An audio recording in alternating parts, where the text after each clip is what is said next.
शिक्षा मंत्री मदन दिलावर ने बीकानेर में सरकारी स्कूल और पंचायत का निरीक्षण किया, जहां मंत्री दिलावर ने गंदगी और अनियमितता मिलने पर नाराजगी जताई।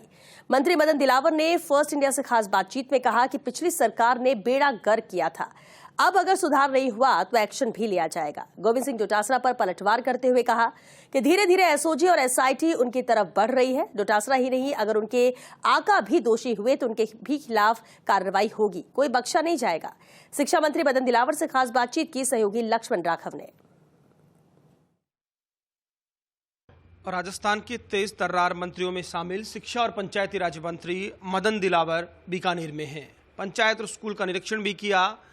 वैट को लेकर प्रेस कॉन्फ्रेंस कर कहा कि किसानों को बड़ी सौगात मिली है, क्योंकि सरकार डबल इंजन की है और जो कम किए गए हैं उससे राहत मिलेगी। तो सबसे पहले हम शुरू करते हैं सर, लोकसभा चुनाव के मद्देनजर ये फैसला कांग्रेस इसे अपनी तरह से परिभाषित कर रही है, आप कैसे देखते हैं, क्या कहेंगे? कांग्रेस तो कुछ भी कर सकती है, उसकी बात पर विश्वास करना ही एक तरह से महापाप होगा। हमने सरकार आने के तुरंत बाद हम निरंतर फैसले ले रहे हैं।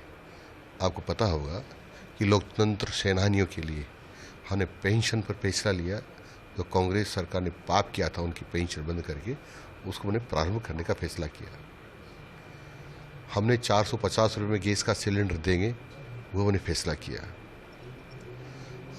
हमने फैसला किया जो किसानों का कुछ किसान सम्मान निधि है वो हम 6,000 से 12,000 करेंगे कहा था, तो हमने फर्स्ट फेज में उसको 8,000 कर दिया है और 2 साल के अंदर अंदर हम लगभग 12,000 इसको कर देंगे। तो लगातार फैसले कर रहे हैं।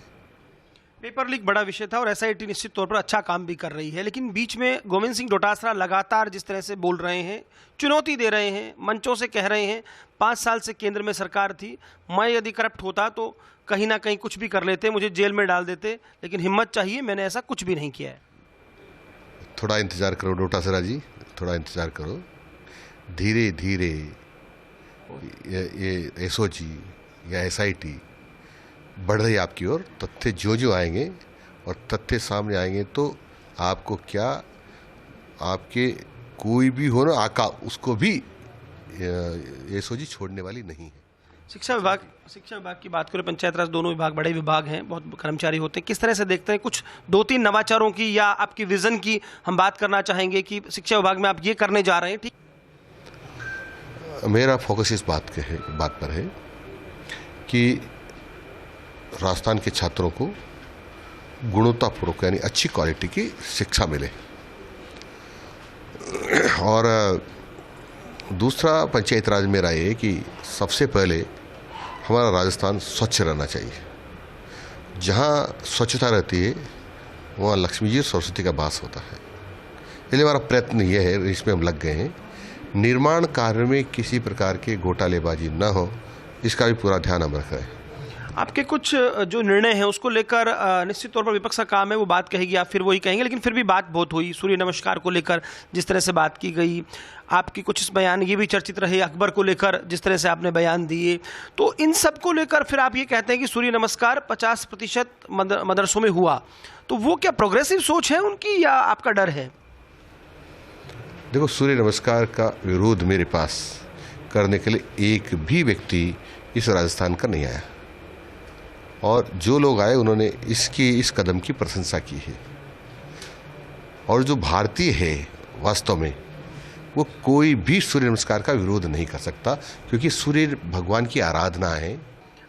चलिए, एक और सवाल बनता है, हमेशा बात होती है, हालांकि आचार संहिता लग जाएगी कल, लेकिन तृतीय श्रेणी अध्यापक हैं, अध्यापकों का एक दर्द रहता है। अब चूंकि मदन दिलावर जैसा तेज तर्रार मंत्री आया, उनका कहना है कि सबके तबादले होते हैं, तृतीय श्रेणी शिक्षकों पर आकर 5 साल तो सरकार ने निकाल दिए। हमने अभी शिक्षा विभाग में कोई तबादले किए ही नहीं। हम इसका अध्ययन करेंगे, यदि नियमों में होगा प्रावधान, अभी तक के नहीं हो तो जरूर करेंगे। चलिए, शुक्रिया। तो मदन दिलावर हालांकि अब चूंकि सत्ता में है तो तेवर भी कुछ अलग हैं, लेकिन उन्होंने कहा, तारीफ की, खास तौर पर आज प्रेस कॉन्फ्रेंस में वैट कम करने को लेकर उन्होंने कहा कि सरकार अच्छे फैसले ले रही है। साथ ही साथ शिक्षा को लेकर कहा कि गुणवत्तापूर्ण शिक्षा हमारा जो है उद्देश्य है, पंचायत राज पर भी, स्वच्छता पर वो फोकस कर रहे हैं। कैमरा पर्सन अजीम भुट्टा के साथ Laxman Raghav, first India news, Bikaner.